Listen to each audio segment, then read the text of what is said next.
नमस्कार दोस्तों, स्वागत है आप सभी का। और मेरा नाम है अनूप उपाध्याय और मेरे साथ आलोक वाजपेयी सर हैं। और हम दोनों एजुकेटर्स आप सभी के लिए एक नया प्रोग्राम लेकर आ रहे हैं। और आप जैसा जान रहे हैं कि आर ओ की वैकेंसी जो है वो आ चुकी है, और एक बम्पर वैकेंसी है। काफी दिनों के बाद ये वैकेंसी आई है। क्या क्या है इस वैकेंसी पे आलोक सर के साथ हम लोग जानेंगे, और क्या क्या हमारी प्लानिंग है, इन सारी चीजों को पर जो है हम चर्चा करेंगे। तो चैनल में पहली बार है तो चैनल को सब्सक्राइब करके बेल आइकन दबा दीजिएगा, और अपने प्रश्नों को पूछते रहिएगा, जिससे कि हम आपके जवाब जो है वो आपको देते रहें। आलोक सर, आर ओ की जो वैकेंसी आ रही है उत्तर प्रदेश में, क्या है ये वैकेंसी, कैसे कैसे है, क्या प्रक्रिया है, जो नए स्टूडेंट हैं वो तैयारी कैसे करें, इस पर प्रकाश डालिए। बिल्कुल सर, धन्यवाद अनूप सर। देखिए, आर ओ का एग्जाम एक बहुत लंबी प्रतीक्षा के बाद विद्यार्थियों के पास ये नोटिफिकेशन मिला है। अब कैलेंडर में भी कमीशन ने शामिल कर दिया है। तो अक्टूबर में इसका नोटिफिकेशन रिलीज हो जाएगा। वैकेंसीज भी डिक्लेयर हैं कि भाई वैकेंसीज थोड़ी सी हालांकि कम है, 180 वैकेंसीज आपकी डिक्लेयर की गई हैं। लेकिन वैकेंसीज अभी और भी ऐड होने की संभावना है। जहां तक संभावना है, लगभग 260 के आसपास वैकेंसी आप लोगों की हो जाएंगी। अब आर ओ में जो मामला फंसा हुआ था, वो फंसा होने का मुख्य कारण क्या था? मुख्य कारण आर ओ नहीं था, मुख्य कारण था ए आर ओ। क्योंकि जो असिस्टेंट रिव्यू ऑफिसर, जो सहायक समीक्षा अधिकारी का पद है, उसमें टाइपिंग टेस्ट होता है। और उसमें टाइपिंग टेस्ट के साथ साथ एक आपसे एक डिप्लोमा मांगा जाता है। चाहे वो जैसे पहले डोएक का था, डिप्लोमा ओ लेवल का मांगा जाता था, वही केवल चलता था। उसके बाद में बहुत सारे विद्यार्थियों ने कोर्ट के माध्यम से कमीशन के ऊपर क्लेम किया कि सर, हम जो हैं वो पीजीडीसीए किए हुए हैं, ये भी वो लेवल के इक्विवेलेंट है, तो हमें भी शामिल किया जाना चाहिए। तो ऐसे बहुत सारे बीटेक वाले अलग गए, डीसीए वाले अलग गए। तो जो वैकेंसीज लास्ट हुई, 2016 की हुई, 2017 की हुई, उनमें काफी कमीशन को ये हौच पौच की स्थिति से गुजरना पड़ा। क्योंकि गवर्नमेंट ने तो दे दिया भाई, गवर्नमेंट ने ये नहीं बताया कि कौन कौन से डिप्लोमा इसमें शामिल होंगे। तो इस बार कमीशन ने बड़ी स्पष्ट बात की सरकार से, और सरकार से सीधे सीधे पूछा कि भाई आप हमको लिस्ट दीजिए कि कौन कौन से डिप्लोमा हम एआरओ के लिए शामिल करें। तो इसीलिए इतना विलंब हो रहा था। अब गवर्नमेंट ने लिस्ट दे दी, और कमीशन ने नोटिफिकेशन आपका जारी करने की तिथि डिक्लेयर कर दी। कह दिया अक्टूबर में नोटिफिकेशन जारी कर देंगे। अब रही बात इस नौकरी की, उत्तर प्रदेश लोक सेवा आयोग के अंतर्गत अपर सबॉर्डिनेट के अलावा एक दूसरा लोअर सबॉर्डिनेट का एग्जाम होता है। लोअर सबॉर्डिनेट के एग्जाम से भी अगर आप देखेंगे, कंपेयर लोअर सबॉर्डिनेट की जो पोस्ट हैं, क्योंकि पहले जो जो हम लोगों का जो उत्तर प्रदेश का जो अवर अधीनस्थ बोर्ड बन गया लखनऊ में, उससे जो भी नियुक्तियां होती हैं वो लोअर सबॉर्डिनेट के थ्रू होती हैं। पहले केवल प्रयागराज वाला कमीशन कराता था, दोनों अपर लोअर दोनों एक साथ होते थे। तो अब ये जो समीक्षा अधिकारी का है, ये इसलिए बहुत ज्यादा इस समय बहुत हाईलाइट रहता है। बहुत अच्छे अच्छे बच्चे जो हैं, जो अपर में बैठते हैं, वो भी समीक्षा अधिकारी की नौकरी करना चाहते हैं, क्योंकि लोअर सबॉर्डिनेट से कहीं ना कहीं ये ऊपर भी है। और समीक्षा अधिकारी एक गेजेटेड पोस्ट है। देखिए, एआरओ तो गेजेटेड नहीं है, लेकिन जो आरओ की पोस्ट है वो गेजेटेड है। और मारा मारी जो सबसे ज्यादा रहती है वो हर विद्यार्थी चाहता है कि मुझे सचिवालय में एआरओ बन जाऊं। अब सचिवालय में एआरओ जब भी बनता है विद्यार्थी, तो जो प्रमोशन का जो प्रोसेस है वो सचिवालय वाला खासकर, वो बड़ा तेजी से है। जब आप अगर प्रमोशन देखेंगे तो लगभग 7-8 साल में, जैसे पहला जो प्रमोशन है आरओ का, वो सेक्शन ऑफिसर में होता है। सेक्शन ऑफिसर लगभग 8-9 साल का वक्त लगता है। फिर उसके बाद में हर 4 साल में प्रमोशन होकर के, और अगर कोई विद्यार्थी आरओ बना है 24-25 साल तक, 23 से 25 साल के बीच में मान लेते हैं बना है, तो आप ये समझ लीजिए कि वो उसका रिटायरमेंट विशेष सचिव से तो होना ही है। अब विशेष सचिव सचिवालय में आईएएस अधिकारी होता है, और एक आरओ वाला प्रमोट होकर के भी विशेष सचिव बना, तो वही सारे अलाउंसेस हैं, वही सारा ग्रेड पे है, सब कुछ है। तो आप खुद समझ सकते हो एक बड़ी जबरदस्त नौकरी है। और नौकरी जो अर्ली एज वाले हैं उनसे तो मैं ये कहूंगा कि जितनी अपर सबॉर्डिनेट में मेहनत है, उसकी 1/5 मेहनत है आपकी। क्योंकि अपर सबॉर्डिनेट में आप अगर अब नया आप सिलेबस देखोगे तो जीएस के कितने सारे मेंस के पेपर्स हैं, हिंदी भी पढ़ोगे आप, ऐसे भी तैयार करोगे, तो बहुत सारे एकदम पूरा सिलेबस ही चेंज कर दिया। इसमें अभी तक सिलेबस चेंज नहीं हुआ है, ना ही चेंज करने की कोई संभावना है कमीशन की। भाई प्री में आपसे कह दिया गया 200 क्वेश्चंस होंगे एंड 200 मार्क्स होंगे। 140 क्वेश्चंस आपके जीएस के होंगे एंड ईच क्वेश्चन है 1 मार्क। एंड 60 क्वेश्चंस आपके होंगे जनरल हिंदी के, उसमें भी हर एक प्रश्न जो है वो 1 अंक का है। 200 अंक का प्रीलिम्स हो गया, माइनस मार्किंग रहेगी। जब माइनस मार्किंग नहीं होती थी तो लगभग मेरिट आपकी 145 से 150 के बीच में, जिनके क्वेश्चन सही होते थे उनकी हो जाता था। जब से माइनस मार्किंग का दौर आया तो मेरिट जो है वो 125 से 132, 33, 125 से 30 के बीच में मेरिट झूलती है। तो आप एक स्ट्रेटजी बनाओ। स्ट्रेटजी के लिए सब्जेक्ट वाइज बनाइए। सब्जेक्ट वाइज हम लोग चर्चा करेंगे। तो यहाँ पर स्ट्रेटजी में हम अनूप सर से जरूर जानेंगे कि अनूप सर जियोग्राफी में और करंट अफेयर्स में, चूंकि करंट अफेयर्स का 140 क्वेश्चन में लगभग 25-30 क्वेश्चन का सर रोल रहता है। और तो 25-30 क्वेश्चन में करंट अफेयर्स में बच्चे कहाँ से क्या पढ़ लें तो ताकि उनको ज्यादा, क्योंकि आजकल तो सर ऑनलाइन में भी बड़ी भरमार है। बच्चा अगर बिल्कुल सुबह शाम तक पढ़ता रहेगा तो अपने आप क्या रिवीजन करेगा। दूसरा, मार्केट में ऑफलाइन में इतने पब्लिकेशन की किताबें हैं कि बच्चा उसी में उलझ जाए, क्योंकि एक न्यूज को 10 तरीके से बताया गया है तो उसके लिए वो कहीं ना कहीं टाइम या समय जाया करना होता है। तो इस पर जरूर थोड़ा सा प्रकाश सर डालिए। बिल्कुल बिल्कुल सर। अब करंट अफेयर्स से हम शुरुआत करते हैं सर। जैसे कि करंट अफेयर्स के लिए हम लोग क्या करेंगे, तो हम लोग की जो प्लानिंग है, जो हम लोग की बातें हो रही थी, करंट अफेयर्स काफी सारे क्वेश्चंस हैं, तो हमारी कोशिश यही होगी कि 10 से 15 मिनट का हम आपको यूट्यूब पे जो है वो वीडियो प्रोवाइड करें, जिसमें हम टॉप 10 जो करंट इशू होंगे उस पर हम चर्चा करेंगे। और साल भर के जो करंट इशू होंगे, क्योंकि अगर हम उत्तर प्रदेश की बात करें तो लगभग साल भर के करंट अफेयर से वो क्वेश्चन पूछता है, और ज्यादातर उसमें क्वेश्चंस ऐसे होंगे जो उत्तर प्रदेश से रिलेटेड होंगे। अब उत्तर प्रदेश एक ऐसा राज्य है जो अपने आप में अगर हम बात करें तो बहुत सारी ऐसी योजनाएं जो केंद्र सरकार की होती हैं वो उत्तर प्रदेश में भी आपको देखेंगे कि जो काफी जुड़ी होती है। तो नेशनल और इंटरनेशनल करंट इशू की अगर हम बात करें तो मैक्सिमम आपका जो है यूपी से कहीं ना कहीं वो रिलेट करता हुआ रहता है। तो करंट अफेयर्स को हम ऐसे लेकर चलेंगे कि वो आपके लिए बहुत ज्यादा हैक्टिक भी ना हो। साल भर के करंट अफेयर्स को हम कवर करते चलें, और रटने के बजाय उस करंट अफेयर्स को हम इस प्रकार से ट्रिक के हिसाब से काम करें कि ज्यादा से ज्यादा आप उसको कवर करें। जैसा कि सर ने कहा कि 125 से 130 क्वेश्चन के बीच में अगर आप सही करते हैं, मतलब मार्क्स अगर आप ला रहे हैं, तो आपके लिए जो है वो काफी बेहतर होगा। तो इसमें करंट अफेयर्स में हम यही करेंगे कि ज्यादा बच्चों को भटकना ना पड़े, और साथ में जो हमारा टेलीग्राम चैनल है या ऐप है उस पर हम करंट अफेयर्स की हम फ्री पीडीएफ प्रोवाइड करेंगे, और जी उसको हम कंपाइल करके जो है वो एक मंथली पीडीएफ के रूप में हम प्रोवाइड करेंगे कि बच्चों को बहुत ज्यादा भटकना ना पड़े, और टू द पॉइंट जो चीजें हैं बस उसी पर हम काम करेंगे। इधर उधर की बहुत सारी बातों को हम वहां नहीं रखेंगे। आलोक सर। जी बिल्कुल सर, बहुत सही आपने बताया। और सर एक चीज और है कि करंट अफेयर्स में जैसे एक बड़ी समस्या है, जैसे मैंने अभी आपसे साझा भी किया कि बड़े बहुत सारे लोग पढ़ा रहे हैं। बच्चा सोचता है कि मैं एक पढ़ने का जो एक बच्चे में आपा होता है, आपा मतलब कि उसको मन होता है कि यार मैं ये भी पढ़ लूं वो भी पढ़ लूं। तो ये थोड़ा सा एक जरूर बच्चों को बताइए कि कौन से सेक्शन को हम कहाँ कहाँ से पढ़ें तो करंट अफेयर्स में और भी बेहतर कर सकते हैं। देखिए सर, करंट अफेयर्स की अगर हम बात करें, जैसे कि अभी अगर हम बात करें तो इस समय दो न्यूज सबसे ज्यादा इंपॉर्टेंट, जैसे अभी हमने देखा चंद्रयान 3। अब जी चंद्रयान 3 पे जो है वो कई सारे क्वेश्चंस आ सकते हैं। जैसे कि हम एग्जांपल लें कि लॉन्च कब हुआ, किस जी व्हीकल से गया, किस पॉइंट पे गया, उस पॉइंट का जी नाम, जैसे मोदी जी ने कहा कि हम उस पॉइंट का एक नाम रखेंगे।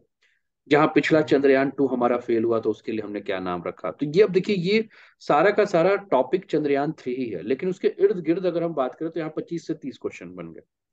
अब इस 25 से 30 क्वेश्चन को हम रटने के बजाय हम पूरे मुद्दे को ही हम समझ लें कि चंद्रयान समझ वन लें। से लेकर चंद्रयान 3 की यात्रा क्या थी। क्योंकि चंद्रयान बिल्कुल। 3 से ही क्वेश्चन नहीं पूछेगा। अब वो क्वेश्चन चंद्रयान 1 से उठाएगा, चंद्रयान 1 का जो है वो लक्ष्य क्या था, लक्ष्य पर जी कितना सर। सफल हुआ, 2 क्या था, 2 की असफलता के पीछे कारण क्या था, हो सकता है वहां से कुछ क्वेश्चन पूछ ले। और चंद्रयान 3 जो है, चंद्रयान 3 क्या है, लक्ष्य क्या है, किस लिए गया है, क्या क्या साथ में उसके, तो ये सारा टारगेट क्या है। और उसके साथ साथ अगर हम बात करें तो जैसे भी 2 सितंबर को हम देख रहे हैं कि आदित्य मिशन शुरू होने वाला है, तो कहीं ना कहीं जी चंद्रमा, सूर्य, और जिस दिन ये मिशन हुआ, क्योंकि उस समय अगर हम बात करें तो ब्रिक्स की मीटिंग चल रही थी उसी दिन 24 तारीख अगस्त में, जो ब्रिक्स की मीटिंग में मोदी जी जो है वो साउथ अफ्रीका पे थे, और वहीं से उन्होंने वर्चुअल जो पूरा का पूरा ये पूरा प्रोग्राम देखा, वहीं से उन्होंने एक अनाउंस ये भी कहा कि जल्दी हम शुक्र की भी यात्रा करेंगे। तो कहीं ना कहीं शुक्र की जो यात्रा हो रही है, गगनयान जो मिशन है, तो करंट इशू अगर साइंस टेक की मैं बात करूं तो देखिए इसी के इर्द गिर्द जो है वो घूमता रहेगा। और मान के चलिए कि आने वाले परीक्षाओं में यहाँ से दो चार क्वेश्चंस आपके इसके इर्द गिर्द जो है वो पूछ सकता है इसरो के बारे में। क्योंकि आजकल जो भी आयोग क्वेश्चन पेपर सेट कर रहा है वो ये कोशिश कर रहा है कि जो भी युवा हैं वो जाने कि हमारे देश में हो क्या रहा है, हमारा देश कैसे चल रहा है। उसके बाद एक वैज्ञानिक सोच के साथ चले तो वैज्ञानिक सोच के साथ चले तो इसरो को भी जाने कि इसरो है क्या, कैसे काम करता है। तो इन्हीं के इर्द गिर्द वो क्वेश्चन बना सकता है। आलोक सर। जी बिल्कुल। देखिए सर ने एक सही बात कही कि बहुत ज्यादा फैक्चुअल अगर कोई बच्चा पढ़ता है तो फैक्ट याद करने की हमारी एक ब्रेन की कैपेसिटी होती है कि फैक्ट को हम तेजी से मेमोराइज नहीं कर पाते हैं।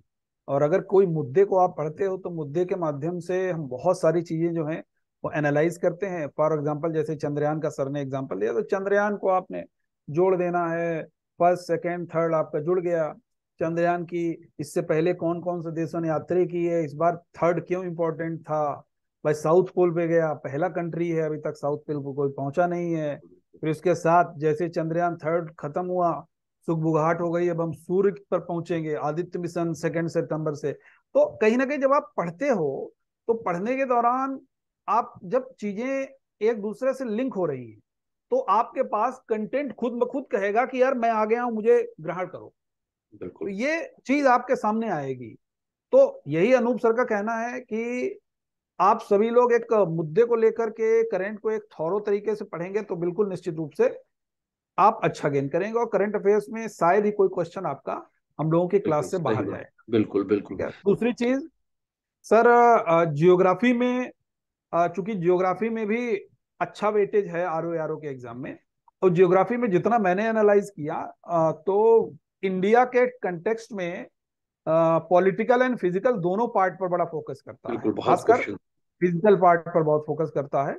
और वर्ल्ड ज्योग्राफी के कंटेक्स्ट में पॉलिटिकल पार्ट पर बहुत फोकस करता है। बिल्कुल लगभग 15-16 क्वेश्चन आते हैं सर बिल्कुल बिल्कुल। ज्योग्राफी में। देखिए ज्योग्राफी के लिए मैं बात अगर कहूँ तो शुरुआत जो हमें करनी है वो मैपिंग सेक्शन से होता है। अगर हम बात करें तो सबसे ज्यादा जो क्वेश्चन आ रहे हैं वो मैप से।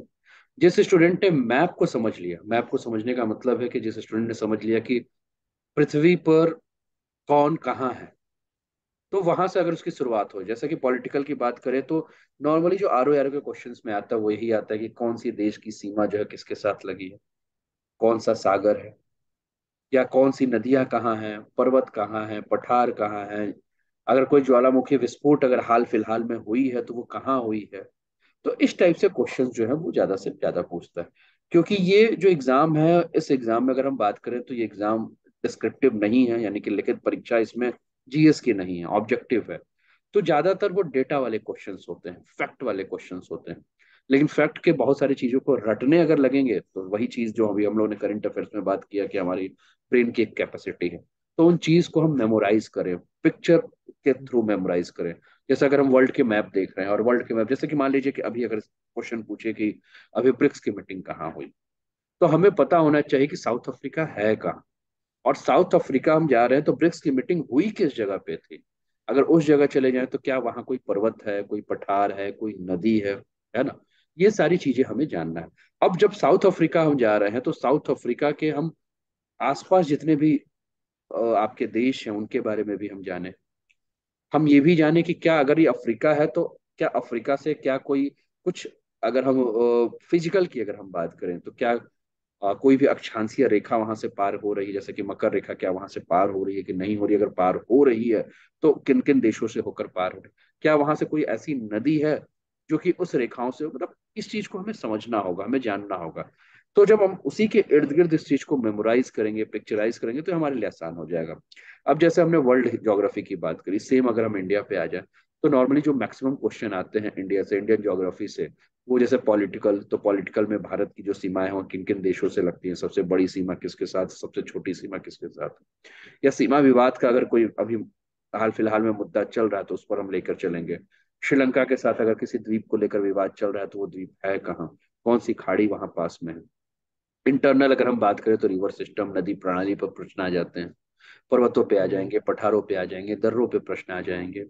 क्योंकि उत्तर प्रदेश के थ्रू एग्जाम हो रहा है, मतलब उत्तर प्रदेश लोक सेवा आयोग इस एग्जाम को कंडक्ट कर रहा है, तो यूपी से क्वेश्चंस, कौन सी नदियां हैं, फिर उसके बाद उत्तर प्रदेश की सबसे पूर्वी जिला कौन सा है, सबसे पश्चिमी जिला, सबसे उत्तरी जिला, सबसे दक्षिणी जिला, ये सारे प्रश्न जो है वो पूछा। फिर अगर यहाँ से आया तो एग्रीकल्चर वाले सेक्शंस को लेकर भी काफी ज्यादा जो है, अगर हम आरओ की बात करें तो एग्रीकल्चर से काफी क्वेश्चन पूछ लिए जाते हैं। तो एग्रीकल्चर वाले सेक्शन, यूपी में ही अगर हम बात करें तो यूपी में एग्रीकल्चर सेक्शन को कितने जोन में बांटा गया, तो इस प्रकार से क्वेश्चन जो है वो आ सकते हैं। तो इन सारी चीजों को मैंने कहा ना कि मैप अगर हम समझ रहे हैं तो इन सारी चीजों को समझना बहुत ज्यादा आसान हो जाएगा।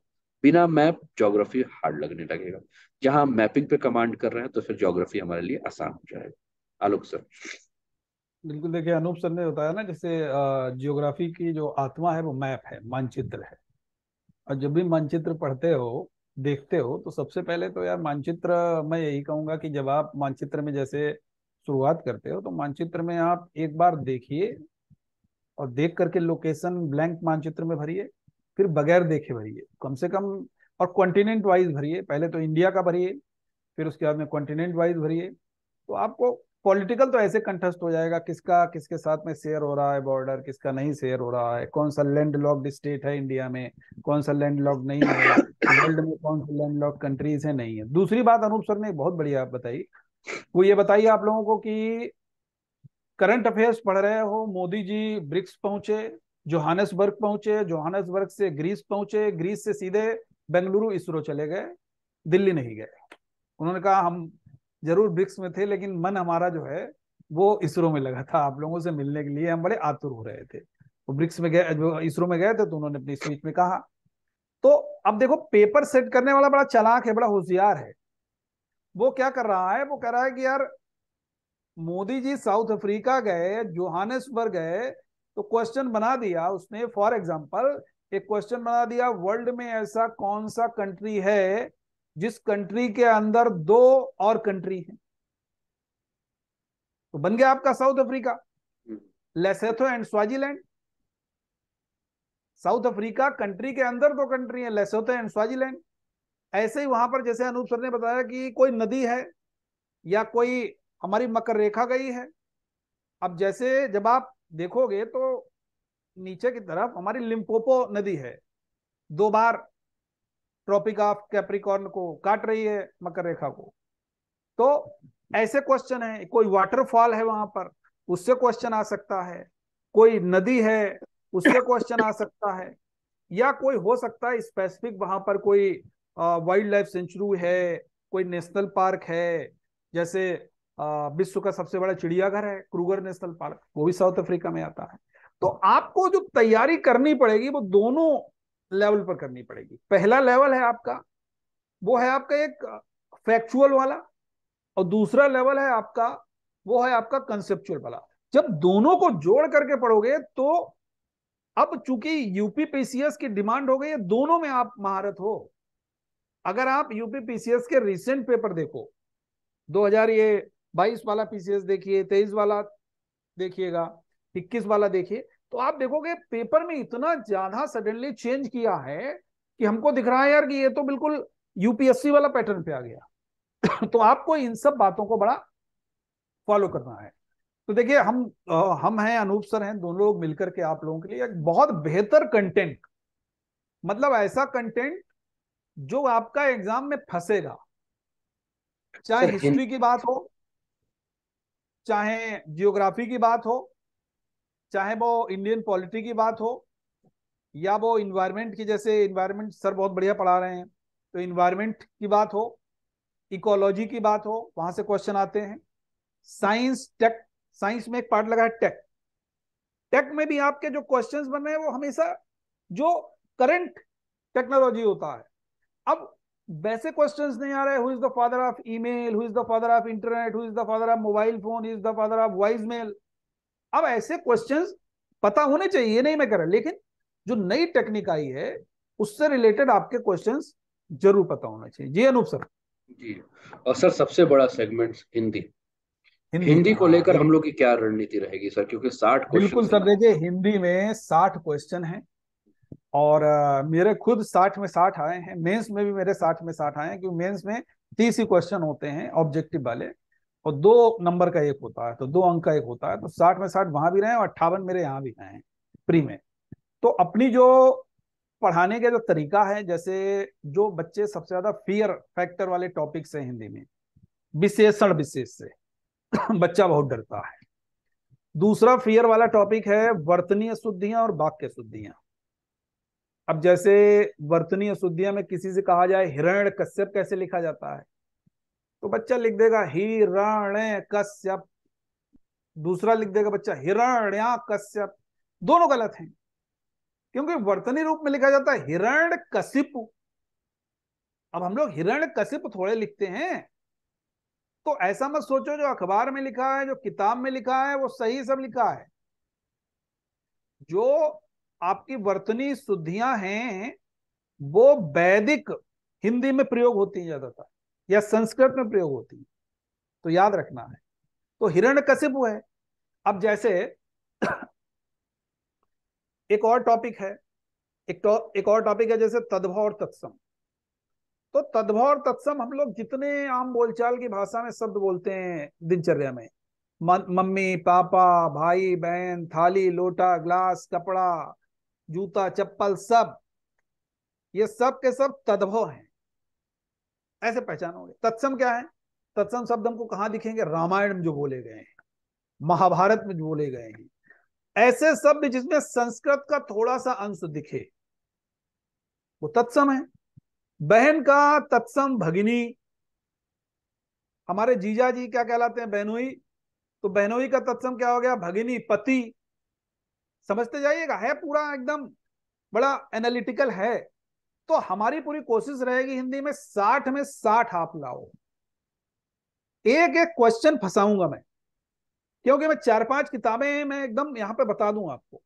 पृथ्वीनाथ पांडे, वासुदेव नंदन, सुशील कुमार, हरदेव वाहेरी, ये कुछ ऐसी किताबें हैं जहां से कमीशन ऐसे उठा के रख दे रहा है आपका क्वेश्चन। तो 3 टॉपिक आपके सबसे टफ पड़ेंगे, विशेषण विशेष वाला, तद्भव तत्सम वाला, वर्तनी वाला शब्द वाला, और वर्तनी वाला वाक्य वाला। अब वाक्य वाला एक मैं एग्जांपल आपको दे दूं। जैसे कहा गया कि राम मिठाई लेकर भागता हुआ घर आया। अब ये वाक्य हमको देखने में तो यार सही लग रहा है, राम मिठाई लेकर भागता हुआ घर आया, सही लग रहा है ना, कोई गलती नहीं लग रही है। लेकिन गलती है। भागना शब्द हमेशा नकारात्मकता के लिए प्रयोग होगा। क्या राम मिठाई चुरा के ला रहा था? जो उसके पीछे पुलिस थी तो वो भाग रहा था। आप सवेरे दौड़ने जाते हो या भागने जाते हो? तो हम कहेंगे दौड़ने जाते हैं। तो क्या शुद्ध हो जाएगा? राम मिठाई लेकर दौड़ता हुआ घर आया। मेरी बात समझ रहे हैं ना? तो ऐसे कुछ शब्दों में भी हमको रूल बहुत सारे हैं, लेकिन ट्रिक से जरूर करना है। जितना ट्रिक अप्लाई करोगे, बाकी विलोम शब्द वाले हैं रटने वाला है, पर्यायवाची वाला है आपका रटने वाला है, ये कुछ ऐसे जो है जहां पर आप मुहावरे लोकोक्तियां हैं ये भी आपके रटने वाले हैं। यहां से तो आप रटना कवर कर सकते हो। विशेषण विशेष में समझना है, तद्भव तत्व में समझना है, वर्तनी वाक्य में, वर्तनी शब्द में, इनमें कुछ आप लोगों को अगर बढ़िया करोगे, एक एक शब्द चुनिंदा तरीके से करेंगे और 60 में 60 लाने की पूरी कोशिश करेंगे। जी अनु सर। बिल्कुल सर। और कल से हम लोग इसकी शुरुआत करते हैं, 1 सितंबर जी से इसकी हमारी शुरुआत होगी। तो आप सभी जितने भी स्टूडेंट्स हमें देख रहे हैं, चैनल को सब्सक्राइब करके बेल आइकन दबा दीजिएगा और अपने सारे मित्रों के साथ जो है वो क्लास के लिंक को शेयर कर दीजिएगा। तो कल से अगर हम बात करें तो आप हमारे चैनल पे जब रहेंगे तो आपको हिंदी और हिस्ट्री अभी शुरुआत में आलोक सर के द्वारा, और करंट अफेयर्स और ज्योग्राफी में मैपिंग का सेक्शन, जो मैंने कहा कि अगर हम मैप से शुरू करते हैं तो ज़्यादा बेहतर रहेगा, तो हम लोग लेकर चलेंगे। तो आप लोग सभी लोग जी जुड़िए और अपने मित्रों तक जो है इस चीज़ को ज़्यादा से ज़्यादा पहुंचाइए। और भी कुछ अपडेट होगा तो हम, मैं और सर जो है वो बीच बीच में आपके साथ आते जुड़ते रहेंगे रहेंगे और समय समय पर। जुड़ते रहेंगे। और हम लोग जुड़ जुड़ बीच में जो है हम लोग कुछ डिस्कशंस ऐसे भी करेंगे जिसमें कि क्या स्ट्रेटजी हो, स्ट्रेटजी को लेकर जो है हमारी जो है एक डिस्कशन होगी, एक चर्चा होगी, जो हम लोग आपके साथ जो है वो शेयर भी करते रहेंगे। तो बहुत बहुत धन्यवाद आप सभी का। फिर हम लोग मिलते हैं, तब तक अपना ख्याल रखिए। Thank you everyone.